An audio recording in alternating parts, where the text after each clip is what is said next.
नमस्कार दोस्तों, good morning. एक छोटी सी जानकारी है, शेयर करते हैं आपके बीच में। पता है सभी लोगों को, लगभग नहीं पता है उनके लिए। अभी हमारे देश में एक अभियान चल रहा है, अरावली बचाओ। अरावली पहाड़ के बारे में जो जानकारी है उसके बारे में 5 मिनट बात करेंगे।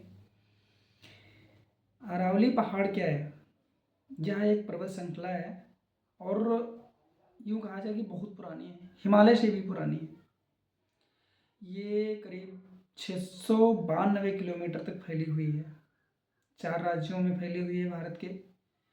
ये आपके गुजरात से लेकर के, गुजरात है, फिर राजस्थान है, हरियाणा है और उसके बाद दिल्ली तक गई हुई है। और इसमें बात ये है कि जो मैक्सिमम इसका अधिकांश भाग है, कहते हैं कि 550 किलोमीटर का जो रेडियस है उसका जो भाग है वो राजस्थान के अंदर पड़ रहा है। और जिसका नुकसान होगा वो तो बोलेगा ही। तो सबसे ज़्यादा जो नुकसान हो रहा है वो हो रहा है राजस्थान का। और कैसे हो रहा है? राजस्थान का में सबसे ज़्यादा हिस्सा पड़ता है इसका।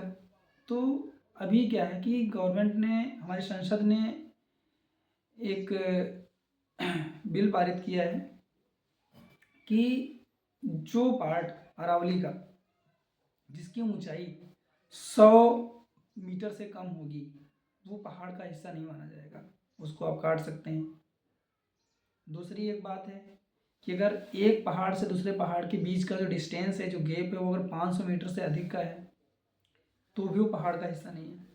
तो ये तो रेयर में है कि 500 मीटर का गैप, खैर नहीं है, लेकिन करीब 93% भाग ऐसा है जिसकी ऊंचाई 100 मीटर से कम है।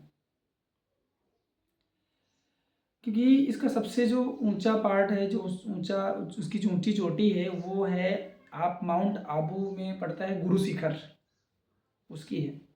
आपके राजस्थान के अंदर एक जिला है सिरोही, वहाँ पे पड़ता है। इसके बारे में तो आपको पता ही है पहले से। बात ये आती है कि अगर इसका खनन होता है तो हमारे ऊपर जो इसके दुष्परिणाम होंगे वो क्या होंगे? क्योंकि पहाड़ की वजह से, इस अरावली पर्वत की वजह से बहुत सारी चीज़ों से हमको सुरक्षा मिलती है। सबसे पहले तो कहते हैं कि बहुत सारा जो पानी ऊपर बारिश होती है वो सारा फिल्टर होके पीने योग्य पानी हमारे पास आता है। दूसरा, अरावली पहाड़ के साइड से क्या है कि पूरा रेगिस्तान है, और रेगिस्तान को भी जब दीवार बीच में है वो रोकने का काम करती है। अब अगर वो दीवार ही नहीं होगी तो वहाँ से धूल मिट्टी है उड़ करके आएगी हमारे पास, दुष्परिणाम होंगे ही उसके। ठीक है, तो इसलिए उसको बचाना ज़रूरी है। और शायद ये चीज़ गवर्नमेंट किस स्तर पे कर रही है समझ में नहीं आ रहा है। एक तरफ तो हमारे जो माननीय प्रधानमंत्री जी वो कहते हैं कि एक पेड़ माँ के नाम, पेड़ लगाते हैं, फिर ये स्लोगन देते हैं, नारा देते हैं। अब पहाड़ कटेगा तो वहाँ पर पेड़ पौधे भी तो होंगे, वो भी कटेंगे। फिर बोलेंगे वायु स्वच्छ नहीं मिल रही है, चीज़ें खराब हो रही हैं।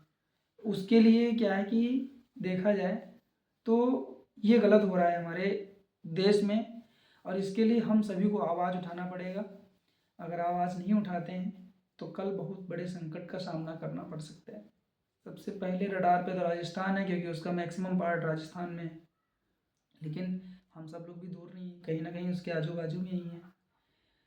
अब बात ये आती है कि जो है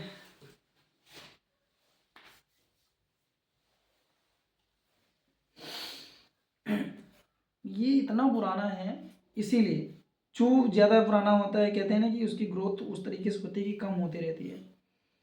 अपना हिमालय को आप इतना पुराना बोलते हैं, लेकिन हिमालय जो है वो इतना पुराना नहीं है। हिमालय इतना पुराना क्यों नहीं है?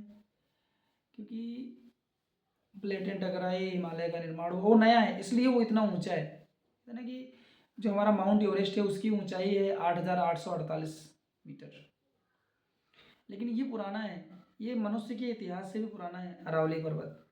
और जब ये इतना पुराना है तो इतना छोटा तो रहेगा ही रहेगा, क्योंकि वो उतना ज़्यादा उसके ऊपर हवाएं आती हैं तो कहीं ना कहीं चीज़ें तो उसमें से उसका जो पार्ट है कुछ ना कुछ तो ध्वस्त ही होता रहता है समय के साथ साथ। अब 93% उसकी जो चोटियाँ हैं उनकी ऊंचाई 100 मीटर से कम है। अगर उनका खनन होगा, उनको काटा जाएगा तो बहुत बड़ी दिक्कत हो जाएगी। हमारा अरावली पहाड़ जो है खतरे में है और ये गवर्नमेंट ऐसा कर रही है। इसके लिए हम सभी को आवाज़ उठाना चाहिए। बस इतनी सी जानकारी थी, वही आपके बीच में शेयर करनी थी। Thank you very much. जय हिंद, जय भारत।